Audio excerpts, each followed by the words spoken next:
Would someone mind explaining how these birds are so close behind Luffy's head, or how they're gliding directly upwards towards the sun? I've always been a fan of the pure audacity it takes for Luffy to sit on the head of every ship he ends up on. His laughing animation continues for another second or two after he's done audibly laughing too. Totally obscure way of saying, hey, that's where we left off last episode. A lot of people hate on the fact that he called upon the power of a demon later on, just out of nowhere, but to be fair, the show did introduce his character by saying he's a demon in human form. Why does the marine base look like a nuclear power plant and a Dr. Seuss drawing had a baby? I love how the entire time Luffy's walking through this town, the background is just one still image scrolling. An assumption that is proven wrong in just a few minutes later in the episode. Jeez, lady, could you put on any more lipstick? This person is both extremely good at holding on to things and is an owl, apparently. That's not the same person that was hanging from the market stall, and this guy is striking an angry dance pose. This kid's not scared, his mom just has him in a headlock. This guy's arms are dislocated. At this point, I'm just convinced that whoever was drawing all these pictures was having as much fun as possible, because these aren't poses of fear, these are poses of style. You say to the person who has almost all of his fun by jumping in the air. By the way, I'm not the one who just didn't make a good cut there. The scene literally transitions that abruptly with Kobe speaking. Look. I don't know what Kobe's talking about right here. Zoro is literally not wearing a black hood. He is wearing a haramaki though, which is the green belt looking thing.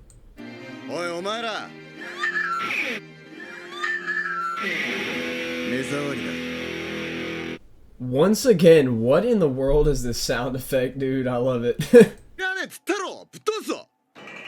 These shadows just casually fade into existence.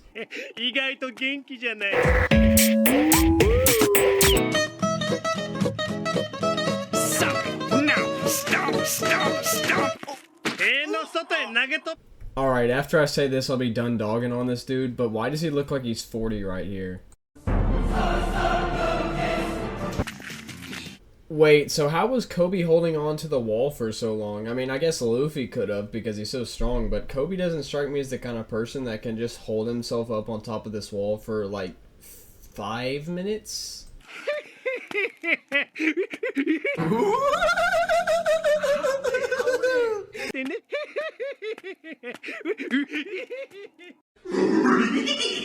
Tiny. I love how Zoro was just smiling, but as soon as it cuts away back to Luffy, he's frowning again.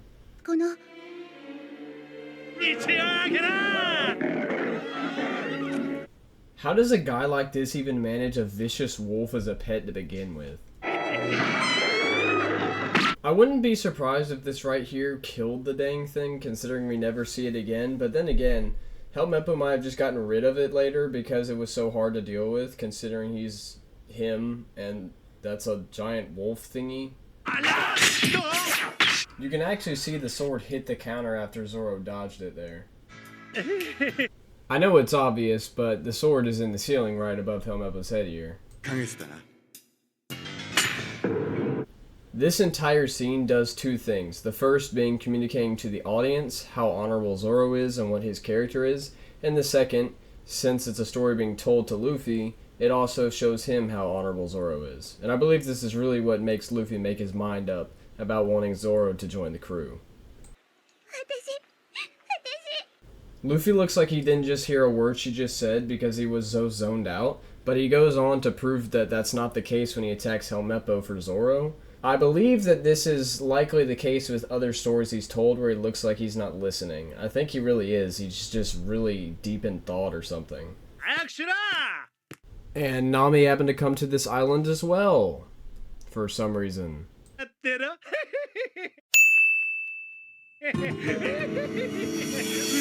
This has to be one of Luffy's scariest death stare moments, because up until this point, he's been pretty much nothing but goofy. But the moment we see someone threaten to hurt someone that he already cares about, all bets are off. These guards probably could not care less, they just don't want to be killed by Morgan. Pre-time skip humor is actually peak. Morgan's character also reminds me a lot of the One Piece world government and how it acts. So Zoro has been stuck out here in the blazing sun for 3 weeks without any food and I assume also any water. So how is he still alive and how is he sweating bullets? The show actually subtly just showed us Zoro's past, present, and future. But didn't he already do that the moment he attacked a Navy personnel? The slow speed of the movement of this animation, yet the quick cadence of his running animation makes it look like Luffy is just running in place right there. And wait, did Zoro just get directions correct? This is unheard of. What?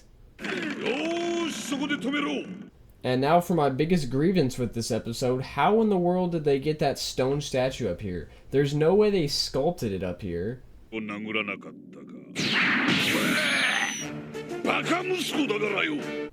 I guess it was worth hitting him for the anger that time though. Morgan has a really unique uniform that's strangely absent of any Navy insignias, save for his little metal jaw mask thingy, which has the seagull insignia, as well as, I'm not going to try to pronounce that, which means seagull in German. I've always thought this axe thing he has attached to his arm is so weird, like it's just so out of place. Though it does get the point across that One Piece is a very strange world with very strange people in it before they start introducing the really strange stuff, so, you know, good on them if that was the intention. These two Marines just teleported behind the lieutenant. That man is likely dead. Love him or hate him, he's actually spitting facts right there. I mean, you have titles like Navy Admiral, Emperor of the Sea, Warlord of the Sea. I mean, that's just to name a few. There's no way this small group of Marines is capable of pulling a solid statue up like this, much less at the angle that they're attempting to do that at. There's also no way that one guy is responsible for this entire statue shifting a little bit too much to the right. Luffy's got that grip strength for decades if he's managing to hold this much elastic force with nothing but a flat grip. I'm not sure if that statue should break so cleanly like that, but hey, we have bigger fish to fry at the moment because these faces are amazing, dude. Like, what is that? And Luffy's little sorry is just perfect to top it all off. The great character fade strikes again. To be honest, these guys need a raise because all this stuff is happening and they still notice someone running into the yard down there. Everyone in this shot has become some form of demon.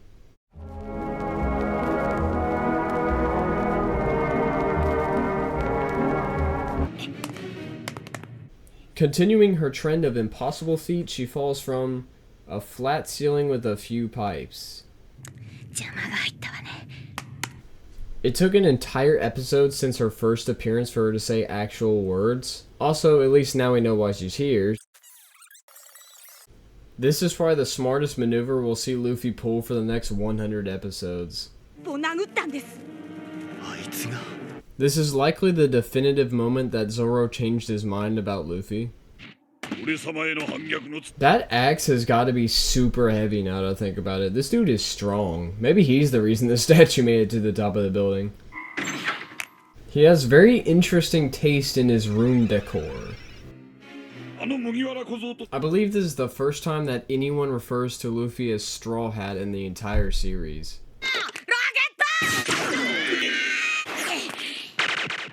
Initially, I thought Luffy's trajectory made absolutely no sense because he should have gone over everyone's head and over the cliff, assuming he came out of the big main tower.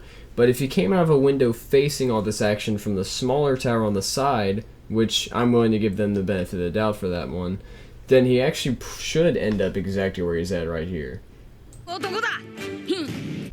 And the episode ends off when a critical moment happens. Luffy informs Zoro of his goal to become King of the Pirates. This episode was alright. I mean, it mainly focused on, reinforcing Luffy's character as well as introducing Zoro's character.